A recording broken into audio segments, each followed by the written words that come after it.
Hi, I'm Riley, the crocheter and maker behind Pocketful of Posies, and welcome back to my YouTube channel.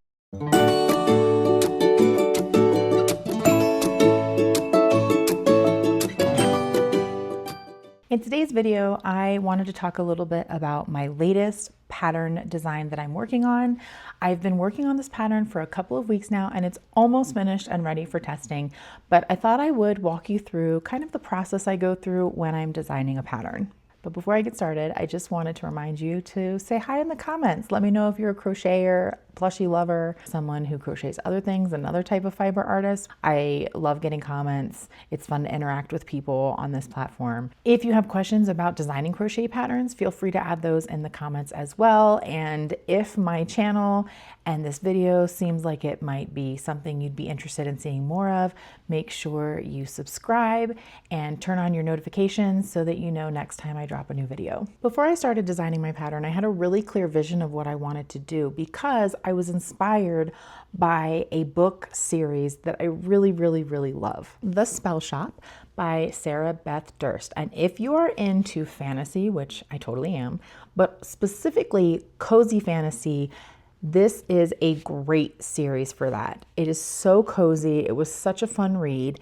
And the neat thing about these series is that each book is actually a standalone novel set inside the same fantastical world.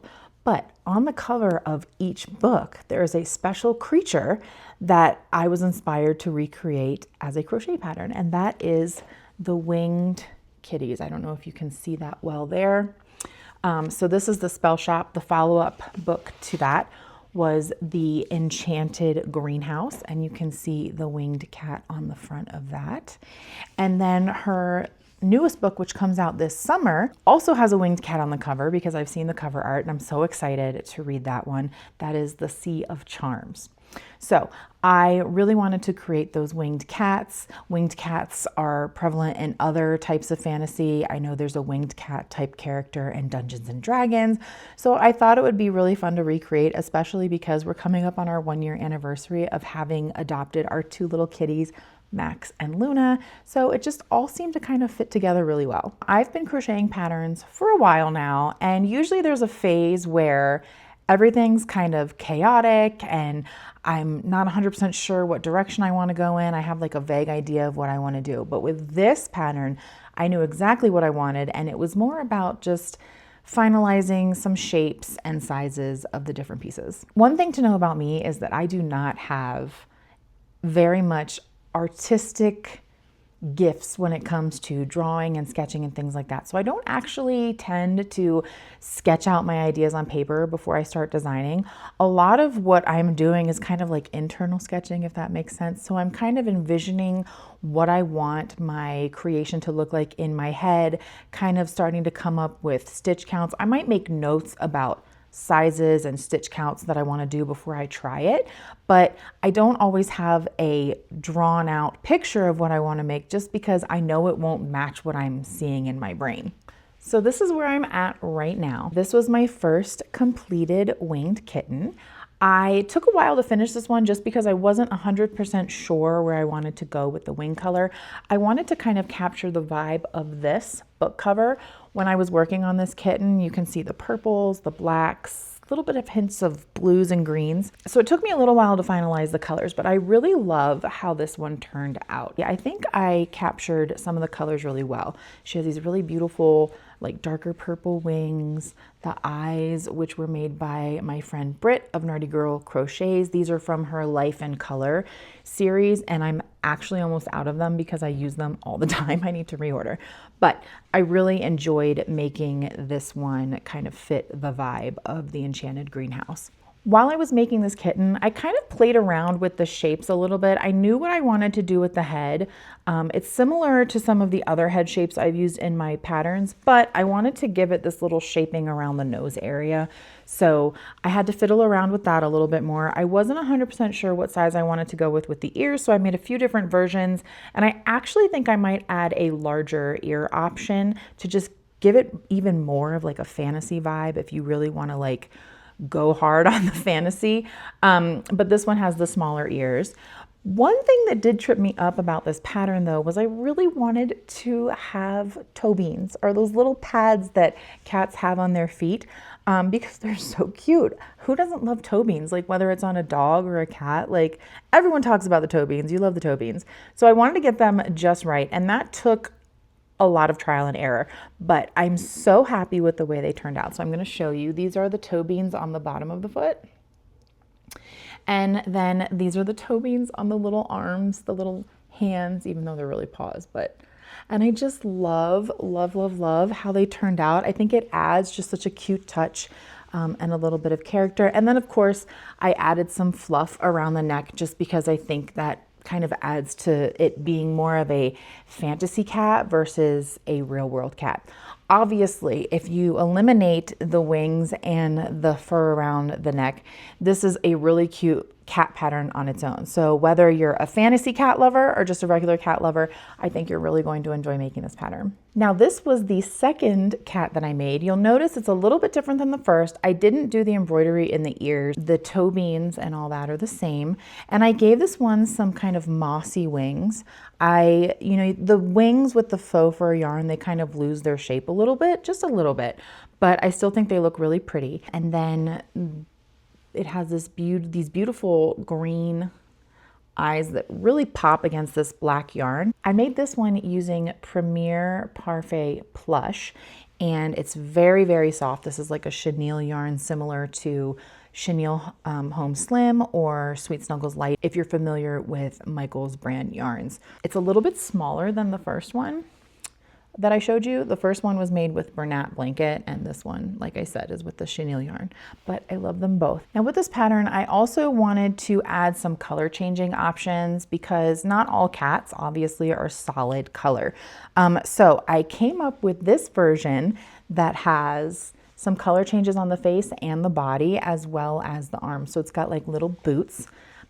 This one is an orange tabby. I love the eyes. I actually let my followers on Instagram vote for wing color after I had finished the head, and they chose green. And I love how the shade of this Bernat blanket green pulls the greens out and the eyes. These eyes were made by my friend Beth from Elm Tree Crochet, and I just love how this one turned out. I think it is absolutely adorable. So the options to have color changing on the face and the body will be included in the pattern as well. One thing I also want to mention is that recently I've been designing a lot of my patterns to be as low sew as possible with still a good amount of detail.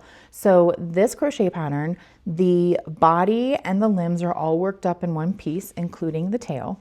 And so the only sewing that's left to do is sewing on the head, the ears, and the wings. And the largest number of stitching that you'll be doing for sewing is about 12 stitches. So I think that's pretty low sew. It's definitely not no sew, but if you're someone who isn't super comfortable with sewing, I still think this is going to be pretty simple to work up. This cat, again, was made with Bernat blanket yarn, and I'm just absolutely obsessed. And with this one, I was going for more of the vibes of the Spellshop. You can see in this one, the cat has some kind of similarly colored wings. I think the cat on the cover of this one may be more gray. It's a little hard to tell, but the tones in the cover are kind of like orange and gold, so that's why I went with this color. And this is the Bernat Mystical yarn specifically, which is really great for creating kind of this dimension without having to do a ton of color changes. So those are the winged kittens I have made so far, and I'm actually working on a fourth. I have some others planned as well, but I want to show you where I'm at with that fourth one so far. The next kitten that I'm working on is going to be a gray and blue kitten. So it's going to be mostly gray with some blue details, as you can see from the eyes. I think I'm going to add some stripes to this one, but this is the head so far, and you can kind of get a clearer picture of the shaping. I've also got the little feet and the little arms, the arms and legs worked up so that I can crochet them in place when I get to working on the body. Here's the little ears that have worked up, and also the little tail. I haven't decided if I'm gonna put stripes everywhere or just on the head. Let me know in the comments what you think I should do. I thought what would be really fun for this video would be to kind of show you the parts like I just did of the kitten before it's fully assembled, and then show you the after. So what I'm gonna go do right now is finish making all of the parts. I think I have one more arm to make, and then I'm going to work it up and sew it all together so you can see the finished piece. All right, so I've just completed round 7 of the body, and as you can see, I've already got the legs and the tail crocheted in, and I only have about 4 more rows to go, and then the body is done, and the arms will also be crocheted in place. So it's actually, considering the size, a pretty quick make. Okay, so now I have the body all worked up. I'm going to put some fiberfill stuffing in it, and then I'm going to pin everything in place so you can see what it will look like. Also, pro tip, I do not enjoy sewing my pieces together with chenille yarn that falls apart. This is actually an older skein of Sweet Snuggles Light, and as you can see, it's shedding pretty badly, so I'm not even going to bother fighting with it. When I sew this together, I'm going to use acrylic yarn. If you would like a tutorial on how to sew your amigurumi together with acrylic yarn instead of using the chenille yarn, let me know in the comments. I'd be happy to film that. I prefer to do that with this type of yarn just because I don't have time to be fighting with yarn. When I'm putting my projects in place to prepare them for sewing, I also like to use amigurumi sticks, sewing sticks, sewing needles, whatever you want to call them. Lots of people call them different things, but these really help hold everything together so that you can keep everything in the exact spot that you want it to be. These are from my friend Britt at Nerdy Girl Crochets. I've also purchased Ammysticks from Dandelion Tonic as well. I will have both of their links in the description down below. I don't know if you can see my cat, but he has decided that he wants to be part of this too. Very fitting. Hi, Max. And for smaller parts, I like to use these little hairpins. These can be found in my Amazon storefront if you want to check it out. If you decide to get something from my Amazon storefront, it won't cost you anything extra. It's just an additional little revenue stream to help support my small business. So here we have our little winged kitty all pinned and ready to be sewn together. And I'll see you in a few minutes when I'm finished with that. Before I sew it together, Max very much wanted to be involved. He's been climbing all over my desk. So Max is gonna say hi. Say hi, Max. You're a good boy. Yes. Go find somewhere else to play. I just wanted to show real quickly though, if you weren't convinced before, that even when you sew with acrylic yarn, you can't not see it. I'm using white acrylic yarn and you can't even see the stitches, can you? You also want to be sure when you're sewing to add a little bit more stuffing to the neck area right before you close so you don't end up with a super wobbly head on your plushie. So here is the kitty all sewn together, and as I said before, it makes such a cute kitty just by itself. But we are going to up the fantasy game on this kitty and add some blue wings and some blue neck fluff. Look at the toe beans. Ah, so cute. All right, are you ready to see the reveal of the finished gray winged kitten? I think it is so cute. I did make one change at the last minute. I think I said I was going to use blue faux fur yarn, but I felt like that was too much blue. So this is the finished kitten. It's got its blue wings, and I ended up going with some white pipsqueak yarn for the neck fluff because it was starting to feel kind of like a stormy sky, and this just felt kind of like cloud-like. So I decided that's what I wanted to do instead. Let me know in the comments what you think of this one and whether or not you think I should add some stripes, either like a darker gray or maybe even a navy blue. What do you think would look good to add to this little one? I really hope you enjoyed this video. Again, don't forget to like and subscribe, and I will see you in the next one.